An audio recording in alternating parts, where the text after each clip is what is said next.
colleagues and I are also certified in John Maxwell Leadership Principles. We use these proven principles to conduct workshops, training, and private coaching sessions for individuals and companies looking to take things to the next level. Contact us to schedule a free consultation. Issues today, don't delay, call Cuvée. Q Time is our classic Atlanta soul food restaurant located in the historic West End. Q Time Soul Food is a family business started by Fred and Christine Crenshaw. Come on in, relax, and sink your chops into our tantalizing, mouth-watering, distinctive soul food with a twist, the Q Time way. 1120 Ralph David Abernathy Boulevard, or call your order in at 404-758-2881. Do you miss your mama's cooking? Then come on down to Q Time, an Urban Passport member.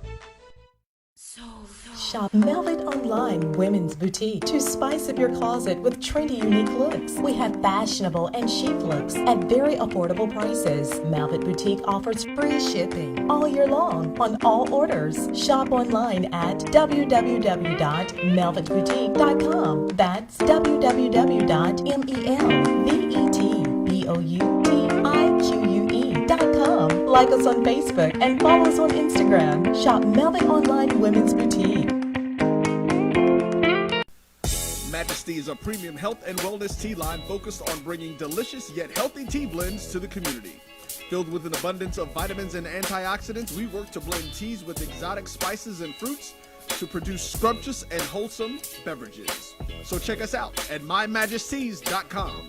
That's MyMajesties.com. My Majesties, an Urban Passport member.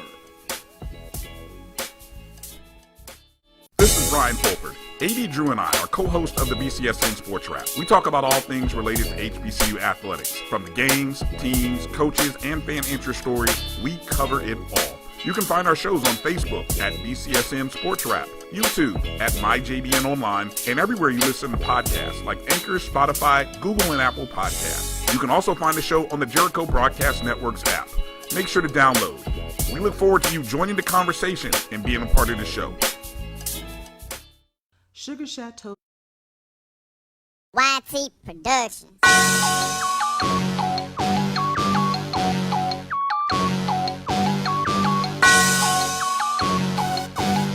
Yeah. I love my HBCU. And boy, I love it, love it. I love it, love it. I love my HBCU. And man, I hope my team they won one. Yeah. I hope my team they won one. Yeah. Man. I hope my team they won one. I hope my team they won one. I tune into the HBCU Sports Lab to see if my team won or lost.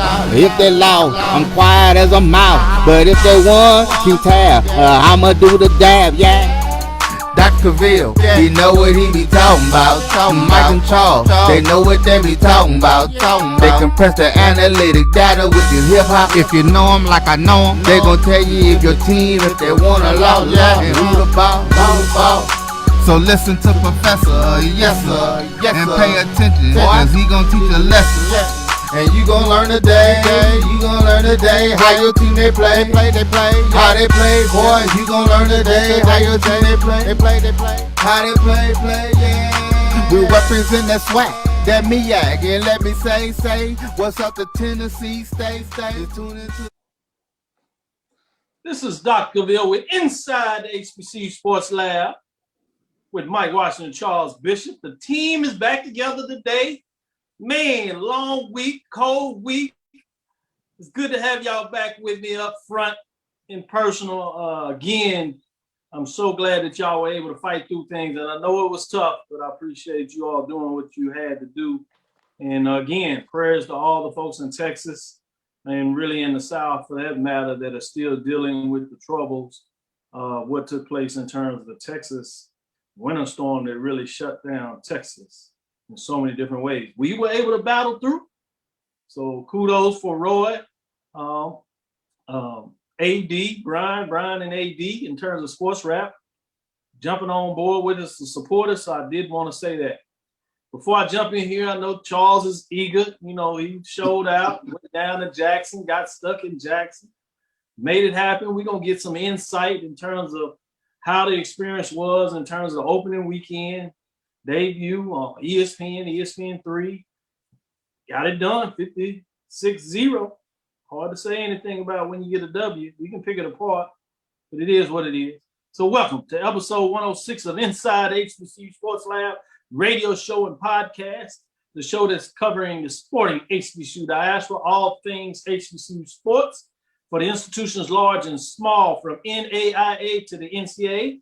We share insights and information on the HBCU sports culture, HBCU athletic aesthetics to facilitate the story of what HBCU athletic programs in the business of HBCU sports to be up front with you. I am your host, Dr. Kenyatta Cavil, among with my co-hosts, Mike Washington and Charles Bishop. We are filming from our home studios and sending a signal live to our KCOH 1230 AM studios with the Texas Radio Hall of Famer, none other than Ralph Cooper, in the beautiful home of Texas Southern, Texas. So just wanted to give him a shout out. Today's episode of Inside the HBCU Sports Lab is sponsored by THG Agency LLC. THG Agency is a company that provides sporting and educational consulting and data analytics. I have two bits of news I want to share with you. You all have been asking for it. We finally get it done. So I want to say thanks to BCSN as they partner with THG Agency, as he worked it out. And now we're going to be able to come to you twice a week. So double the trouble. So as we move through the spring and moving forward as much as possible, you can tune in Tuesdays and Thursdays to get Inside HBCU Sports with Mike Washington and Charles Bishop. Tuesday, you'll see us talk about the week that was for the most part. And Thursday, we'll talk about the week that is. So we'll better go a little more into the detail to give you all the things that are shaping up to be. And with that, right after our debut Thursday show this Thursday, I'll be joining with The Entrepreneurial Appetite, the History of Black College Football, a conversation with Derek B. White, who is the author of Blood, Sweat, and Tears, as we talk about Jake Gaither. So we're going to go in a little deeper. So you can get us for 2 hours next week. One will be your traditional Inside HBCU Sports coming to you on Thursday, where we talk about the upcoming games that were essentially kicked off the SWAC spring in full fashion. Obviously, we'll give you a little update on what the game by Jackson State ever was that kicked things off in earnest this week. But we'll go in that, and so we'll give you some updates. So Thursday at 6 o'clock, 7 o'clock, stay tuned and get with us as we will give you all the information that you can have in terms of what that looks like. Again, I want to shout out to Morris Brown, Thomas Jones, Trudy Jackson, Lawrence D. White, Belinda Johnson. Kay Johnson is always in the house, ready for the weekly lecture. Let's go HBCU Sports Lab. We ready. Give you that. Ricky Burton. Rusty, it's time for Inside HBCU Sports Lab. D, I love, hashtag. D, we always love. Kay Johnson, I know that's right. They in the house. Jackson must be feeling good. Something must have happened this past weekend. Yeah. Wonder what happened. Wonder what happened in my crooked letter. You wonder what happened. Oh, great. Chuck Hunt, Anthony Weston. So keep it coming. We're gonna get y'all some love and give you some updates. So get it in there. I did want to do this, Mike, as you see, as you know, Charles has his chest out and Jackson Fall. I just want to know a little bit. I got me a nice little shirt. Look at y'all. That's right. That's right, baby. Sports and culture, and then you know I threw it on with my jacket. You know, the inside all lined up. I'm not coordinated. I liked it. Yeah, it's warmed up too much. Have all the fun. What you say there, Mike? It's warmed up too much. I just got the shirt on. Sports and culture, baby. You lift weights and all this, so your chest stick out, so you know you can fit all this. I'm still working it. I'm trying to get there. I didn't took it off, but you know I got to tone it up a little bit now. So wait till the summer though. My arms gonna be all out. Y'all gonna be in trouble. Y'all gonna be like, "Ooh, doctor, you got spoiled." Oh yeah, I would say something, but that would be 25 years ago. Oh man, you're killing me. Let's go to Charles. What else the news of the week, Charles? Of course, we'll start off with this past Sunday, Jackson State. Hey, you know what, Dr. Phil, before I even get into news, let me stop and thank a lot of our listeners who really inboxed and DM'd me in terms of checking in on us last week to make sure we were safe. Kay Johnson, I want to definitely shout you out. I really, really appreciate it. It was very thoughtful of you. There was quite a few of you that reached out just to make sure everything was up and up over here in Texas. So definitely appreciative of that. We take a look at this past week's news. Jackson State, they start off the 2021 spring campaign with a big win over Edward Waters, 53-0. It was a complete win from Jackson State, 183 yards rushing, 252 yards passing. Jalen Jones had a big game, 17 of 19, 163 yards and 2 touchdowns. Quincy Casey, also quarterback for Jackson State, he goes 7 of 13, 65 yards and a touchdown. So big win for Jackson State this past weekend. Yeah, it was a big win. We want to go inside. You got to be there in the house. Everybody, a lot of people, a lot of our fans watched the game, obviously. They certainly went and checked out and got the score. But what you could not see on television was the build-up, how much had to be done to make sure the game was played, first of all, and then just all the ceremony, if you would, around it. Talk to us a little bit about that, Charles. Give us some insight of what that looked like. Sure. Well, you saw Jackson State, they brought out the red unis, which is a new look for them. It was WC Gordon Classic. And of course, WC Gordon, great football coach for Jackson State. He introduced that red accent into the Jackson State uniform pattern. So they honored him by wearing the red unis. But I tell you what, it was a festive atmosphere, a lot of excitement. They sold out their 25% capacity in terms of getting into the stadium. I had a lot of questions with regards to, we were doing with the podcast, doing a lot of live things there, pregame and halftime and postgame. I want to stress to everybody that only people who were tested and tested negative were allowed field access. So that's very important to get that out there. I didn't just have mask off without reason. So everybody that was had field access had been tested for COVID and was negative. So it was really a tremendous atmosphere for Coach Prime to get out there and get that win. He mentioned, amongst other things, of course, in the post-game press conference, it was an emotional thing for him to get that win. Guys presented him the game ball. And, I think you take a look at the game itself. It wasn't anything flashy. It was efficient, if that's a word I can say, in terms of what Jackson State was able to do. Not a lot of balls thrown deep, if you will, but a lot of things, a lot of passes and runs mixed in there. Long drives, 7-8 play drives, things of that nature. But it wasn't spectacular, but it was a good showing. And 53-0, you can't argue with the results. Yeah, absolutely right. And I really like the fact that you brought up in terms of the field. That's something that is going to continue in the fall. And people that didn't really have access in the field, they may not know this, but anybody that has access to the field with the coaches and players are getting tested in the sport of basketball, football, men's and women's basketball. They're getting tested during their time that they're playing 3 times a week. And so if you're going to be in contact with them, which means in a facility on the field, you have to get tested. So those folks are all around the scoring table, the referees, all those folks are tested multiple times. They won't even let you on the field. Carlos talked to his athletic director, and he was trying to make an appeal to be on the field and lead the team out. I think there was some sponsorship dollars that he was talking about supporting them in doing that, which I think was a great idea and a big deal. But even the athletic director said, yeah, we can do that. We're going to test you out because you got to be tested when you get on the field, and that's the case. So that's something that people may not realize. So I'm glad you brought to the table is whether it's basketball or football, if you're going to be anywhere around that court, media, coaches, players, and etc.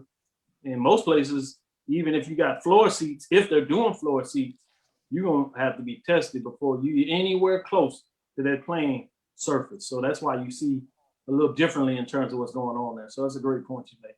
And one thing I did want to point out, the event that we had here in Texas last week, that storm system moved through Mississippi. So I definitely want to shout out to the individuals who got the stadium actually ready to play, because that was a huge effort. Literally Friday and Saturday, there was a lot of questions as to whether a game was going to be played or not. There was a lot of snow and ice around the city, and they were fortunate enough to get the stadium ready, if you will. So I definitely wanted to make mention of that Jackson State did a whole lot, I think, to actually get to the point of playing the game. Dr. Cavil, a lot of celebrities who were there. Troy Aikman showed up as a surprise to Deion Sanders.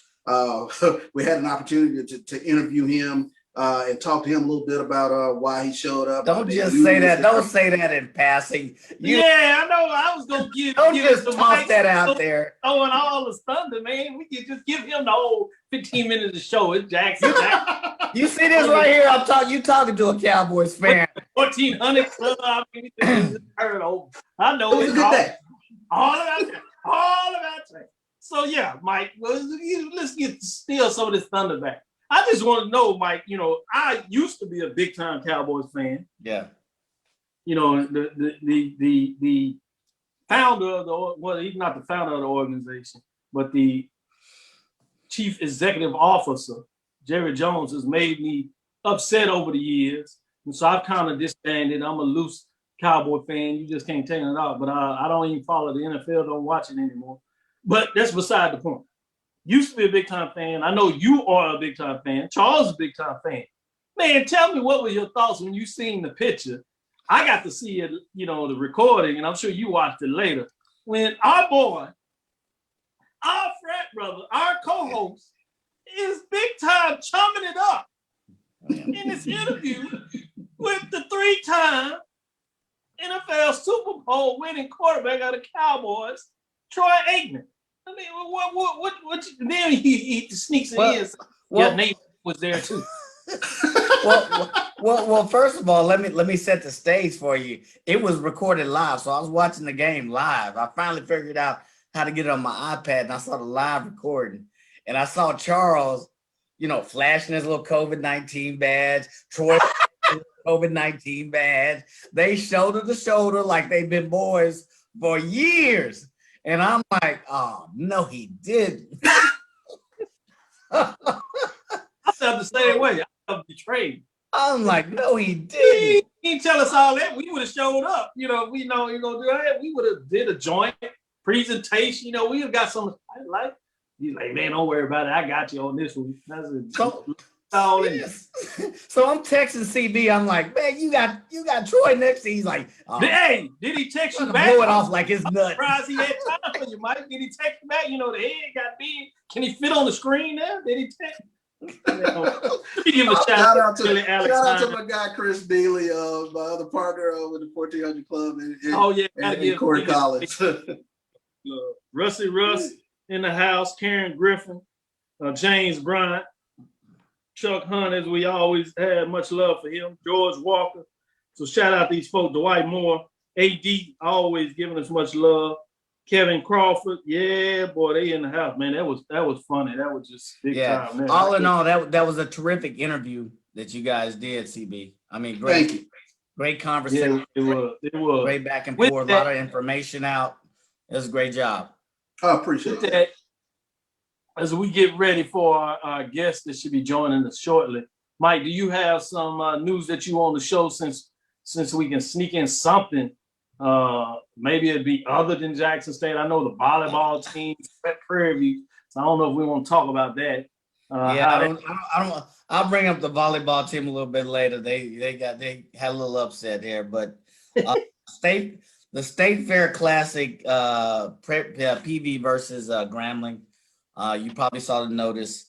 That's a long honored tradition here in the state of Texas, but because of not really COVID, but because of the freezing conditions, has been pushed. The game is now scheduled for 3 p.m. on Saturday, March 13th, 2021 at Globe Life Park in Arlington, Texas. So both schools put out some official notice Unfortunately, due to the impacts of the inclement weather and the time required to assess what is needed to get the Cotton Bowl Stadium ready, we collectively agreed with the State Fair of Texas and the promoter that the prudent decision was to move the event. It was the right decision, given all that's happened. Dallas, you saw Houston in the news, but Dallas had much colder weather. So to get things right, this will give a lot of opportunity for hopefully, folks to get the field ready and for that to be at least somewhat of the classic that it traditionally is. So I look forward to hopefully going, depending on how my son's lacrosse schedule is, but that was rescheduled for March 13th to 2021.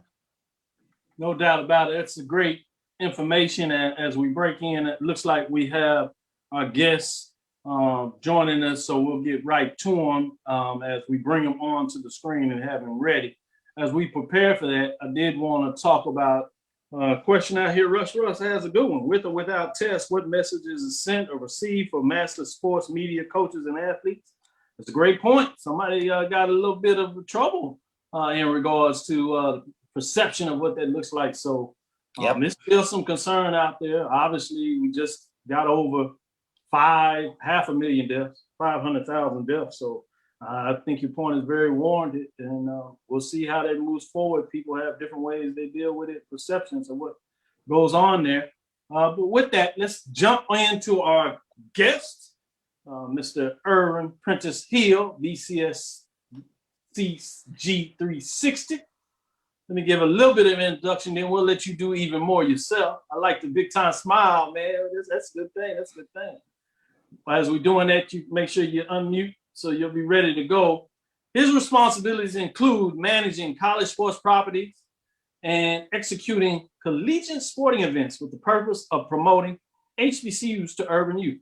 I certainly like that and respect that. I see he got the blue tie on Tennessee State. You know, I'm going to try to say. No, he don't. Represent. He don't. Yeah. Yes, sir. I mean, no, he don't. Big blue. Ag State TSU. Yeah. Real TSU. This could be now. Good. I gotta give you my difficult questions now. Mr. Prentiss Hill is going to share a little bit about his background, but we're really going to get into the State Fair Diamond HBCU Classic. I'm excited about that. We've seen a little bit of this out there. Prairie View and Grambling, Southern and Pine Bluff, a new annual doubleheader HBCU collegiate baseball event weekend in Frisco, Texas, playing at a minor league ballpark, so big time place facility for these young collegiate players to play. It will be on the podcast. He'll be here talking about it a little bit, so we're excited about getting him in here. Before we go any further, I know I read a little bit about your background. As we see, attended Tennessee State, then went on and did your master's at Clark Atlanta University. So big time now. Sir. But talk a little bit about yourself, where you're from, and how you end up getting to Tennessee State. Oh, great question. So born and raised Birmingham, Alabama. I'm a country boy. Attended Parker High School there in Birmingham, which is a very historic high school there in the state of Alabama. I intended to go to Tennessee State University only because of full scholarship. My first choice was Tuskegee University. I had an older brother that went to Tuskegee. My mom's went to Miles College, so HBCU is a family affair. So we all attended HBCUs, but I had to go where the money was. So essentially, Tennessee State was the first school to come with a full ride. About a week or so later, Southern University came with the full ride, but I made a promise to myself, the first school that gave me a full academic scholarship, that's where I was going. So I got a full ride in engineering at Tennessee State. Great experience. That experience helped me to do what I'm doing today, a lot of problem solving. And so I eventually ended up switching over to business. I decided I didn't want to do engineering for the rest of my life. And so I decided to go into business. Tennessee State was a great experience, learned a lot there.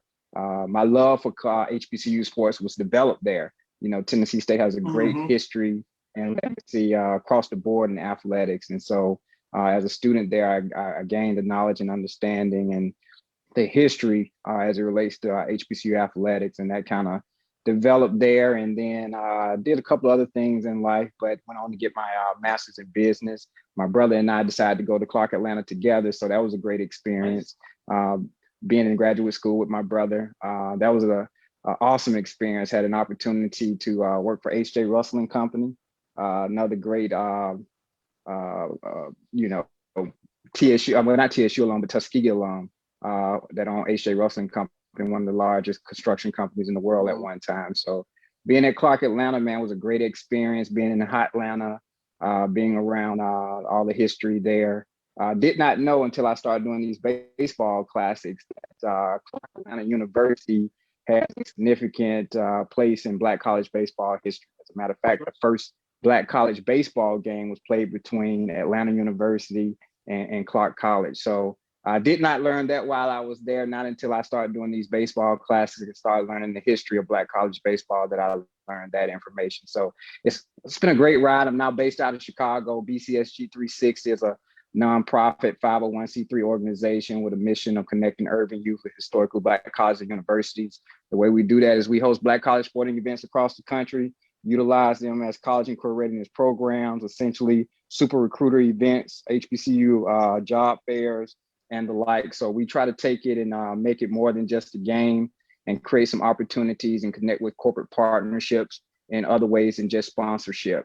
So we've been having fun doing it, man. We got a lot of work to do to get this thing where we want it, and but I think we're headed in the right direction. Kudos for you. I did a little foray. I won't insult you. I put a basketball game together between South Carolina State and Alabama A&M, Miles College, and Benedict. Seemed like maybe 20 years ago. It was good for the first one, but it was too much work. It was too much work. I say it's a lot of work. So people don't understand. If you can just put these games together, have these great ideas to execute it in terms of what you're looking at doing, tremendous. My hat's off to you for that. Before I start to share it, no problem. Before I start to share it, I did want to ask you, what years were you at Tennessee State? I got there in 1995. I was on like a 5-year plus program. Tennessee State is definitely considered one of the great party schools amongst Black colleges. So I definitely got that experience in, but I did stick it out and was able to finish a couple of years off track, but the experience was great nonetheless. So I enjoyed it, man. From 1995 to about 2001 is when I left Tennessee State. Well, my first job was coming out of Prairie View. I was a mechanical engineer. You got Mike Wash, he's a chemical engineer. We got this other guy over there at Jackson State. We won't talk about okay. So I see where love is coming from. we won't get too in trouble. But anyway, I went up and worked in Monsanto. And so I used to find myself, my wife went to Alabama A&M, but before that, I used to sneak up to Tennessee State. So during that time up there, Fred Washington, his little brother to my best friend, Alan Washington, along with Mike. So we used to sneak up there. So I know a little bit about Tennessee State. I had fun when I got up there. So you might have bumped across me at one of those parties getting in trouble. So just saying. Right. I won't tell if you won't tell. There you go. This is between us, right? This is just between us, right? We'll keep that right here.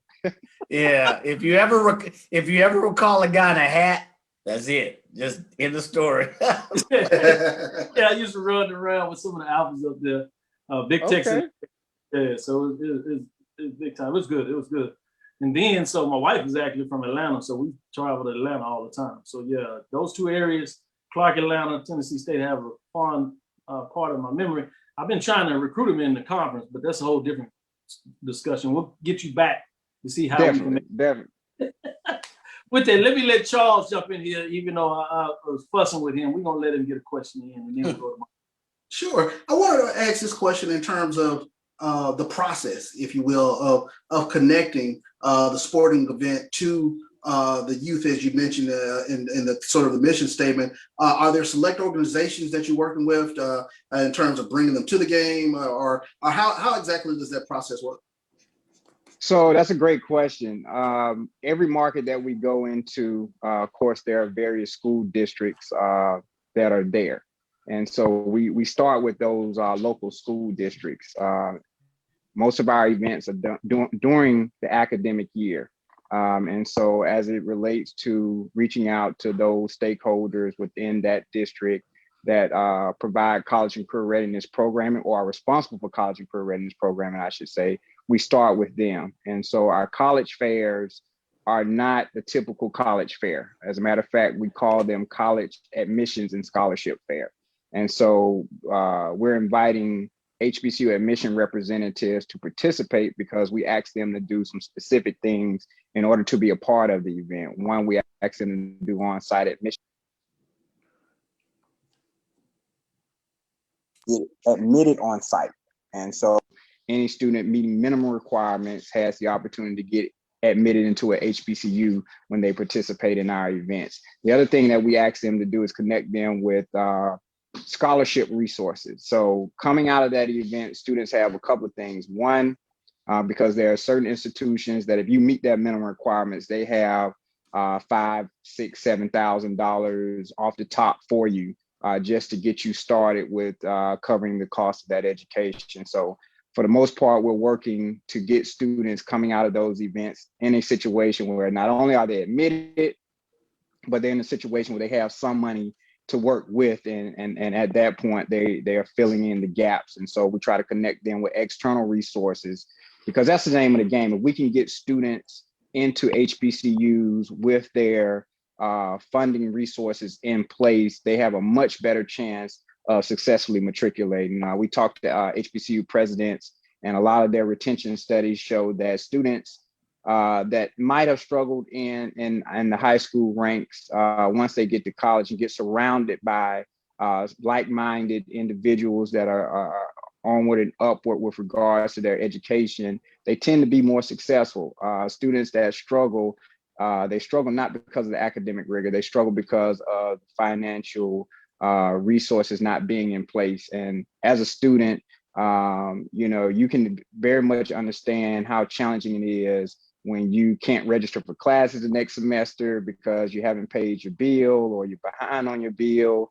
It's kind of hard to focus and study and be positive and be in the right mind state to be successful in the classroom. So our goal and objective with these events is connect with all of those stakeholders. We work with Greek letter organizations.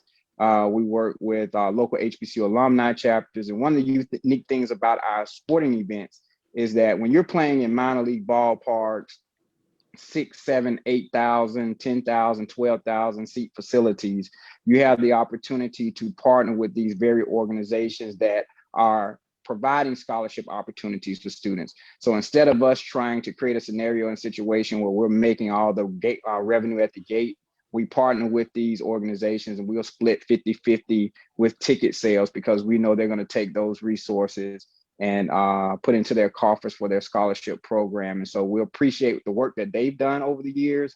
And so in the process of creating these events, we created them with the mindset of that, hey, we have these stakeholders out here that are created scholarship programs. There's no need for us to create a scholarship program. Let's utilize this vehicle to help create revenue opportunities and revenue streams for these organizations that have historically supported students and their desires to attend HBCUs. So we work with everybody. We're not turning anything down but our colleagues. No doubt, no doubt. Yep. Great point that you're making there when you talk about the insight and what it needs to pull these things forward. And when you talk about the matriculation rate, or retention rate, that's absolutely the case in terms of just how important that is. As a professor at Southern University, that's one of our biggest things. You're absolutely right. Part of that is so much measured about students having the financial ability to move forward and not having to stop out, as I like to say it, instead of, as many people refer to it, in terms of dropping out. They're just stopping out most time to get the financial straight so they can come back and try to finish. So any way that we are advantageous of doing that is a great point. Let's get in here. I'm gonna let Mike ask his question and then we'll go to a break and you can answer it after the break because we're right upon it. So I want Mike to get in his questions and then we'll take a break. And if you hold on. We bring you back and you can answer that question if that works for your schedule. That works. I'm here. All right, Yeah. go ahead. Yeah, stay. Erwin, again, thanks for coming on the show. Getting African Americans into the pipeline has been kind of a challenge, particularly in baseball. And I love the name of this classic. Have you been able to begin tapping into like the Jackie Robinson League in Chicago or the RBU program with MLB? I know they have that's big here in Houston in the Acres Home area.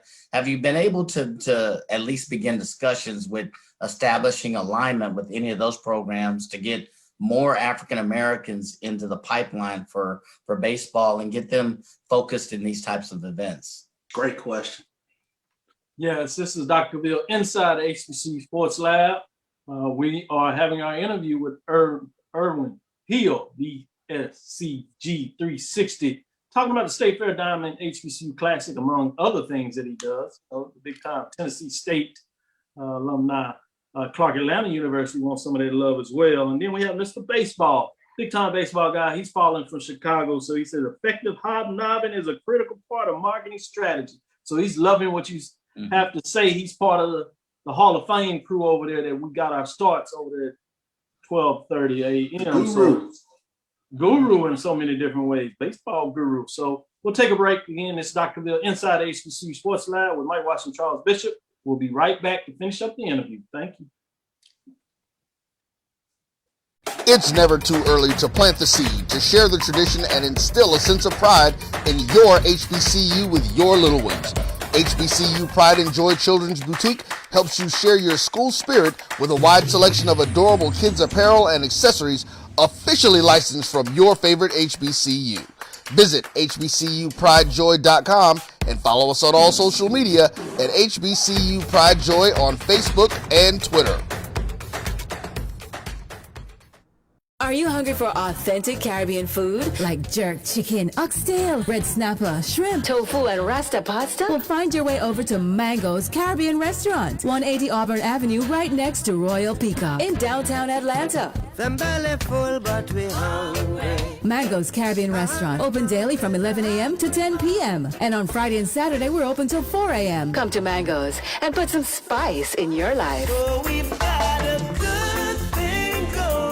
Mango's Caribbean Restaurant, 180 Auburn Avenue, right next to Royal Peacock in downtown Atlanta. For more info or directions, call 404-698-3992 or log on to mangoscaribbeanrestaurant.com. For instant coupons, text MANGOS to 313131. Tell your mama hungry, papa hungry, brother hungry. Mango's Caribbean Restaurant, authentic Caribbean cuisines. Open up the door, tell them mama hungry. We represent that SWAC, that MEAC, and let me say, what's up to Tennessee State? Tune into the HBCU Sports Lab. We need to take that out of there. You see how we did that, Irvin? You like that? You like that? I like that. Oh, man. Don't tell him you don't get treated like a king. I'm gonna bring 16 balls with me next time.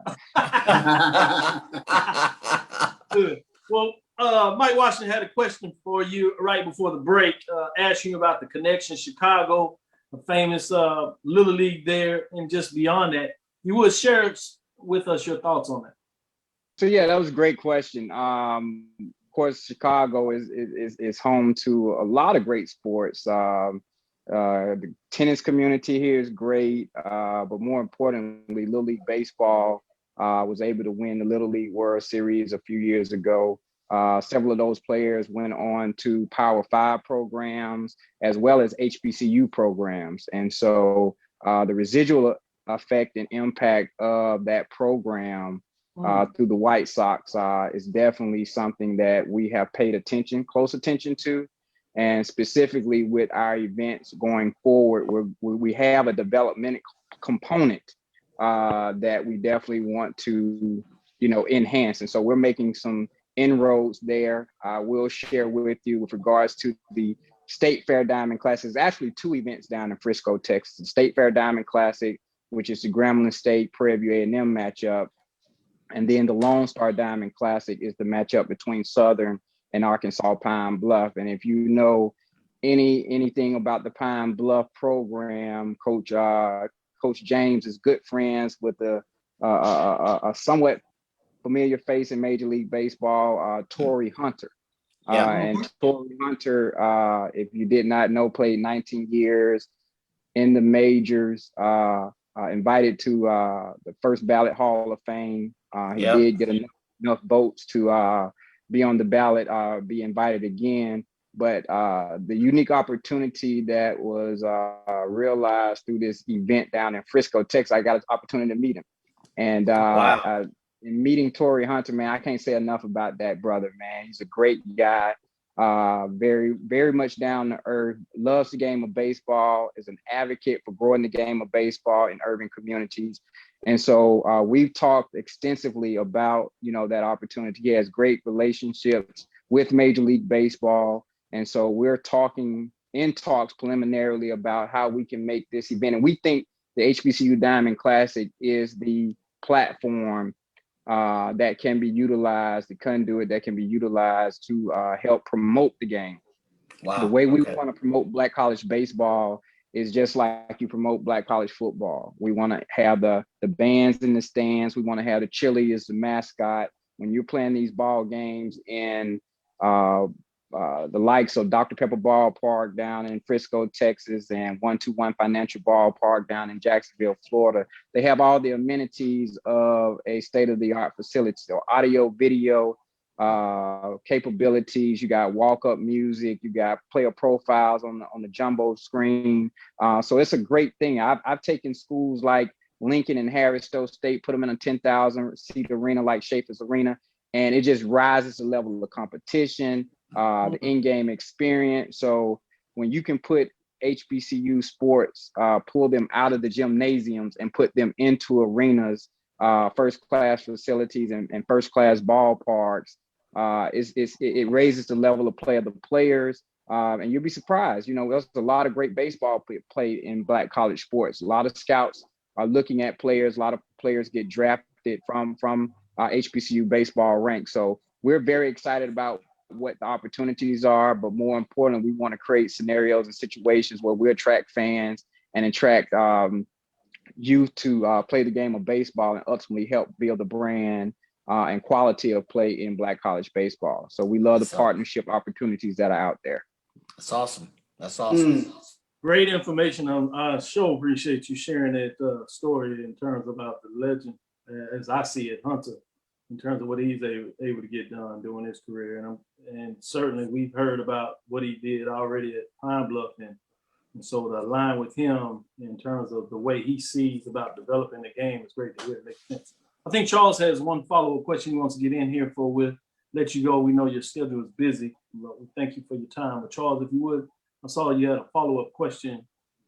Sure, and I'm well aware of Torrey Hunter in terms of him going about the business of trying to grow the game, especially within our community. But I want to know, are there others out there beyond Torrey Hunter? And do you think Major League Baseball is doing enough to really inject baseball into our community again? Because we're a tremendous baseball populace. The answer to that question is no, they're not doing enough. And I don't mean that in a negative way. There's a disconnect between Major League Baseball and the urban community or the Black community. They realize that. And so they're very careful and strategic in how they want to reestablish or reconnect with the urban community. But there is a focus on their part to make that happen. They realize that they're losing a lot of great athletes to NFL and NBA, and they want to figure out how do we capture some of those athletes so that we can capture some of the magic that those leagues have back to baseball. And so it's just one of those situations where it takes time in order to cultivate the necessary relationships that will result in not a quick fix to a situation, but a sustainable long-term pipeline to Major League Baseball. And so we're very confident that over the next couple of years, like I say, I would love to come back. Just got a couple of emails today about a project that we've been working on for a couple of years, a postseason event for Black college baseball. And we're very close to making that a realization. And so hopefully in a couple of weeks or next month, I can come back and bring you some great news about that event. But the more we put these events on stages, the more eyes will be on it, the more urban youth will pay attention to it. And if we play these events just like we play the Circle City Classics, or we play the Magic City Classics, or the Bayou Classics, the recognition will come, and student athletes that are playing the game will definitely look more at HBCUs to play the game of baseball. And I think it's going to have a tremendous effect long term. Certainly, we certainly will be happy to have you back for that announcement. We can make it a big deal.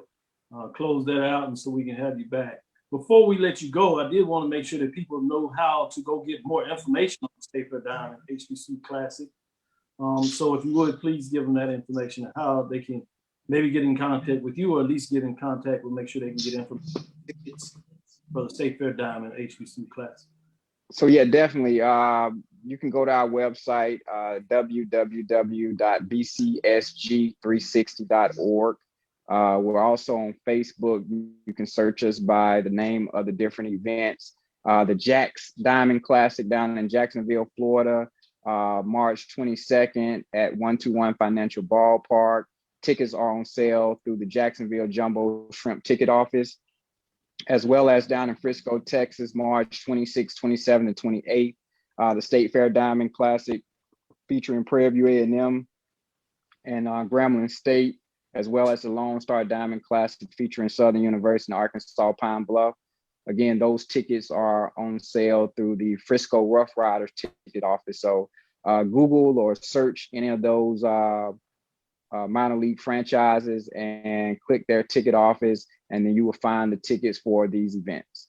But if you have any questions, definitely you can email me at Prentiss, Prentiss at bcsg360.org. We had about 20 events slated for this spring, but due to COVID, we cut back tremendously. We're trying to add a couple more regular season events, but we're definitely looking to come into a market near you in the very near future. So if you have any questions or suggestions, feel free to let us know. No problem, no doubt about it. We'll catch up because I have some basketball classics that I'm trying to get off. So I want to see if we can find a way to partner to get that done. You said you're down at Texas Southern? Yeah, I'm at Texas Southern, Houston, and so. Okay, I was just down there a couple of weeks ago scouting that facility, H&P Arena, and we definitely need to talk because I have something that's in the works that you would love to hear about. No problem about it, and I have some connections there that I can hopefully make some things happen. So we'll see how to partner on that and move forward. Absolutely. And then we have the minor league baseball facility out here, so we can see about out there in the Sugarland Skeeters about making sure if that needs to be a space that you need, we can look at that too. So appreciate your time, Mr. Irwin. Thank you. Representing, getting it done in so many different ways. Really appreciate your information, your time. We'll hear back from you soon, I'm sure, as you absolutely represent. Absolutely. We'll talk about it and get you back in the fall before that matchup and see if y'all can go back and forth between Jackson State, Tennessee State. Oh yeah, that's gonna be a bomb, bro. I'm looking forward to heading to Memphis this year. That's gonna be a good one. Looking forward to it. We get you a little excited on that, but we'll stay in contact. Keep doing what you're doing. We appreciate what you're doing. We look forward to hearing more. Absolutely. You guys keep up the great work. All right. Thank you very much. Thank you. Dr. Cavill's inside the HBCU Sports Lab with Mike Washington, Charles Bishop. Just finishing our interview with Irwin Hill of BSCG 360, talking about the State Fair Diamond HBCU Classic and a couple of more there, Lone Star Baseball Classic, as well as one in Jacksonville. So go to the website, bcscg360.org. You get more information as you talk about moving forward. As I go back to Mike, what are some other news that you wanted to get out there? I know I'm going to go and get this out there. I'm going to do this. Jackson State is on ESPN First Take tomorrow. So y'all tune in. Yeah. We're going to give them love. They represent the SWAC So they didn't circle back. They've had once a week for the whole week of February. Stephen A. Smith, giving him credit in terms of what he did. Started out with his alma mater, it makes sense. Winston-Salem State, which is out of CIAA. Went up to the MEAC, got some love out of Howard. Went on back down in D.C. and then went down to Atlanta. Brought in Morehouse out of the SIAC. Now heading over to Jackson State from the SWAC. So they did all 4 major conferences. Give some love to Gulf Coast Athletic Conference. At least they found one school close to the Mississippi. That's all. They found one school. Close to They got one out of each conference. So, hey, it makes some sense to me. He got to have his school in there. Winston-Salem. Deion is getting it done. His name rings a prime time. Jackson State is prime university in itself. So you tie those connections together. It makes a lot of sense to me why they did it. Now, I'll always rep to see if we can get him in Houston, Texas Southern, or down the street 290 at Prairie View. That wouldn't hurt, but we understand. I want to get that announcement there. So I wanted to get into a little discussion. We ain't had a chance to discuss a little bit. As we start to get in the closeout, it's been a while now, but I hadn't got your thoughts on it. Alcorn State opting out of the SWAC. That announcement came. Obviously, by now, you talked about the penalties that are taking place in terms of them having to forfeit the season based on the notification and how they notified everybody. So just wanted to get your thoughts on that. Let me start with Mike first. Yeah, I don't know if you've seen the revised predicted order for the SWAC. No, I didn't. I saw it, but I hadn't read it yet. Let me put that. Yeah, shake up in the spring schedule establishes a new favorite in the SWAC East. That new SWAC East favorite is Alabama A&M. Well, it should be. Then Alabama State, then Mississippi Valley, and in the West, it's Southern, Grambling, Prairie View, Arkansas, Pine Bluff, and then Texas Southern. Did you skip Jackson? Was that? Yeah, he did. Yeah, I wasn't saying that. So anyway, Jackson second, finished second in the East in the spring. So that move to decide to postpone or cancel their spring obligations has caused kind of a shakeup, at least in the spring.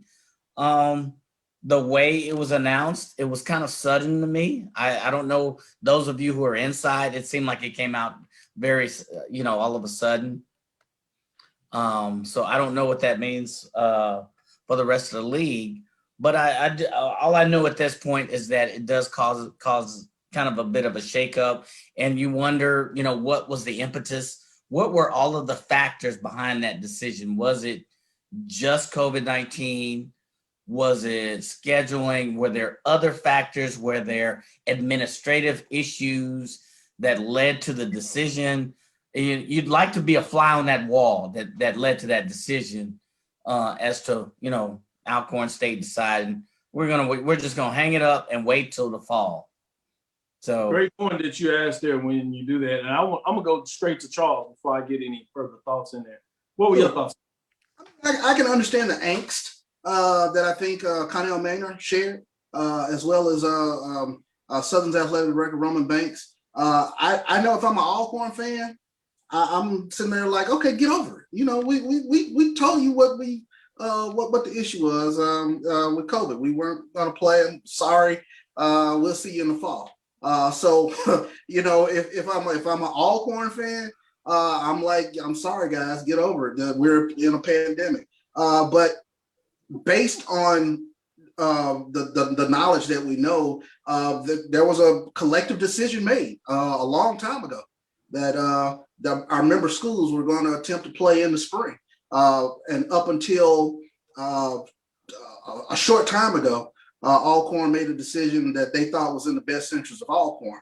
I don't fault them for making a decision that's in the best interest of Alcorn, but like Mike said, everybody wants to know and is curious about what were the factors that led to they not being able to play or to quote unquote kind of let their member schools down by not playing this spring and continuing to work out as if it's spring practice. So I understand the collective angst around the conference in terms of, well, wait a second, if it's COVID, what are you still doing practicing if that's an issue? So bingo. So if you're going to work out, if it's what you say, why are you still working out? So sure. Yeah, I think that's the point that you kind of take out of this is what you said, Charles, a collective agreement, and what you said, Mike, in terms of COVID. And I think when you look behind the curtain, the reason that the penalties came in is, as Rusty Russ asked earlier about the mask and all this kind of things, one of the ways that you get a game postponed or shut down a season is when you have an outbreak of COVID or you have, a lot of positive tests. And so I imagine when they shut down and said they were shutting down with COVID, one of the first things you have to do is send over those tests. So if you can't show that you have those tests, that kicks in the rules that where you're going to have the forfeit. So it hasn't been said, but if you understand the framework and you can read into it, that's essentially what happened is when it was tested to see the veracity of your claim and you couldn't back it up, then you have some major issues and you force the conference to do what's necessary in terms of them taking away the games, which is forfeit, and then making the teams that lost the home game this year to make sure they got it back, which will essentially be Valley, Alabama A&M, and Southern. Southern and Valley will get it immediately in the fall. A&M, since Alcorn is moving to the west, they're not on the schedule, so they'll get it a little further down in the schedule when they rotate back on the schedule for a home game. They'll actually have to return that trip to Alabama A&M. So just wanted to give a little update on that.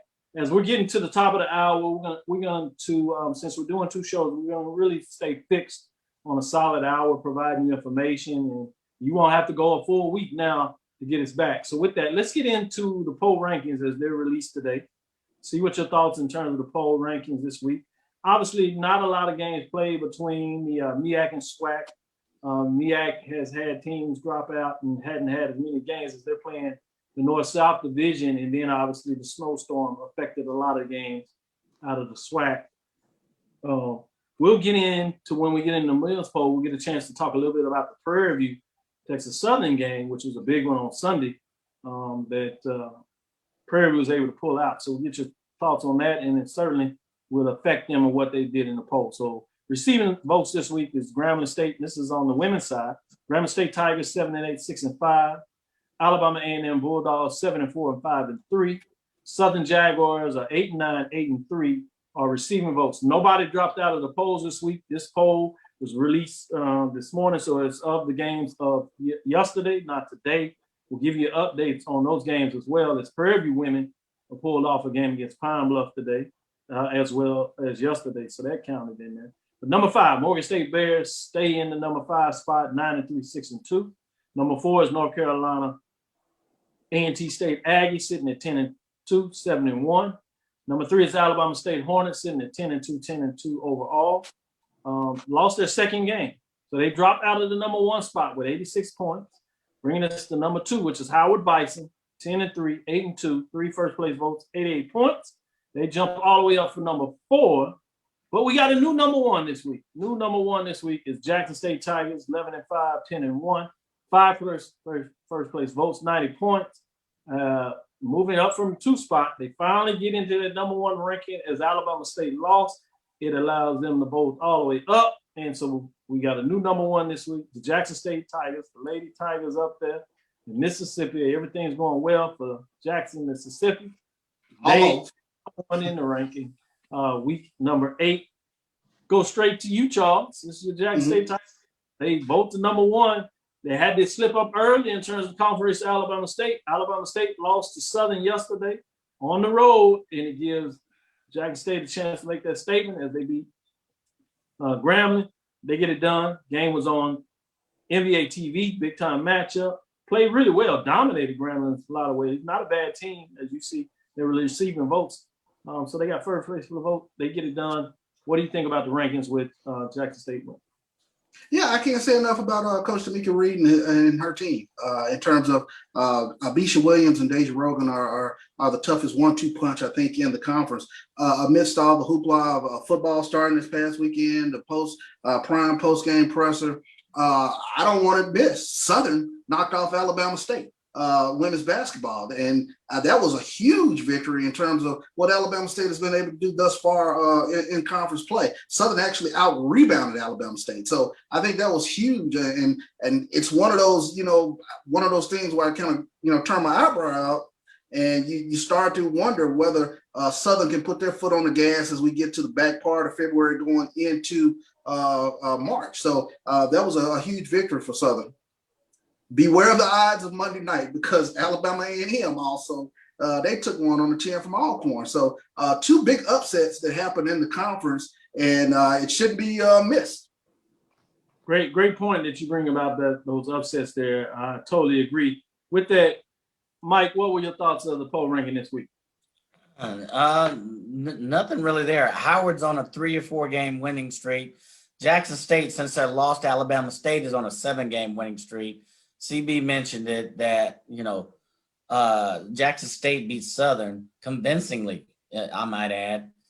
But yet Southern has a win over Alabama State. So I thought it was only a matter of time before Jackson State would be back in the number 1 seat. So there's no surprise to me. And with Howard being where they are, that's no surprise. Great point there. Let's get into the men's as, again, we're closing out here. So top 5 teams, no change in the poll this week. So we'll see if that causes any drama for you. Coppin State Eagles is 7-12, 6-4. Alcorn State Braves 5-9, 5-4. And Morgan State receiving votes 11-6, 6-4, just outside of the poll. Barely outside of that Texas Southern. Texas Southern had that loss to Prairie View on Sunday. So you can mix that in your thoughts on that big game for Prairie View. They got it done. Had a big lead, made it close a little later in that game, and big plays at the end with a big 3. They put them on top. They were able to hit a free throw and hold on and get it done as they defeat Texas Southern Tigers at number 5 in the poll, sit at 7-8, 4-3, 51 points, just edging out Morgan State at 50. At number 4 is North Carolina A&T State Aggies, 9-10, 5-1.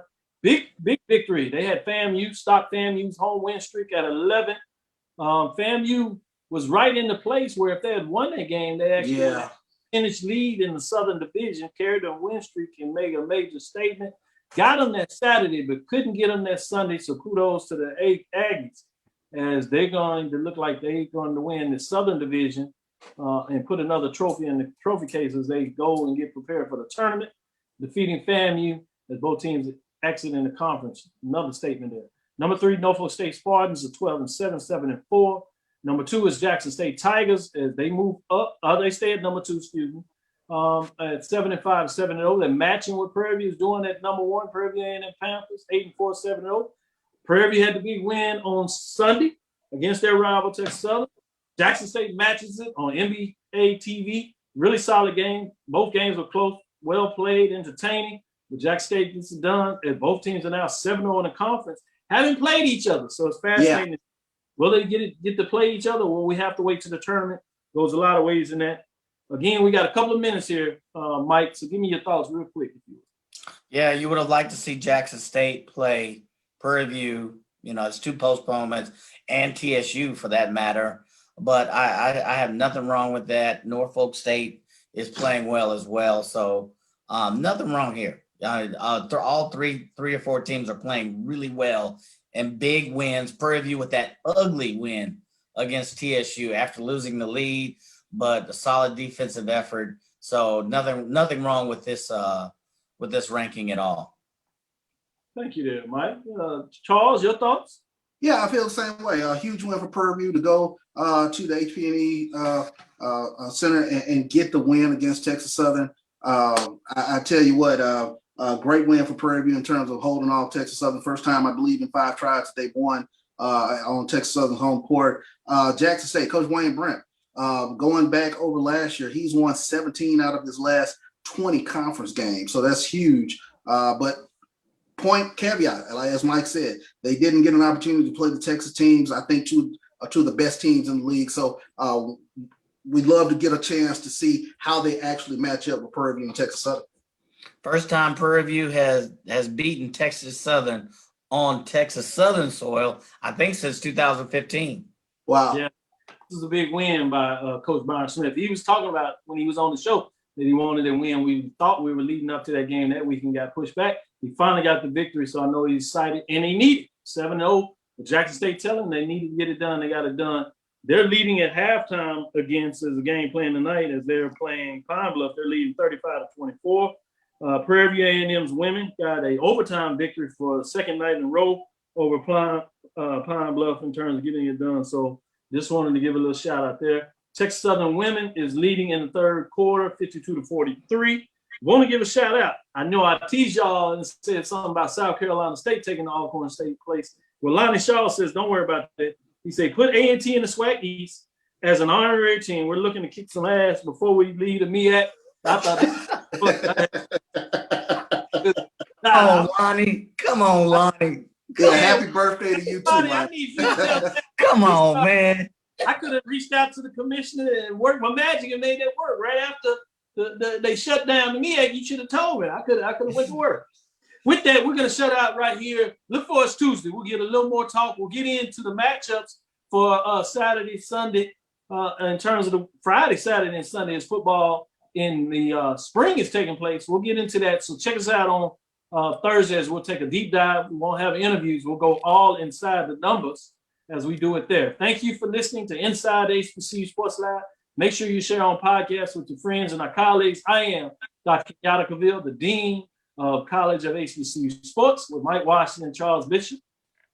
Hope you enjoyed our interview talking about the baseball classic coming up. With that, and again, we thank you for listening to Dr. Cavil's Inside the HBCU Sports Lab with Mike Washington and Charles Bishop every Tuesday and now Thursday at 6 o'clock Central Standard Time.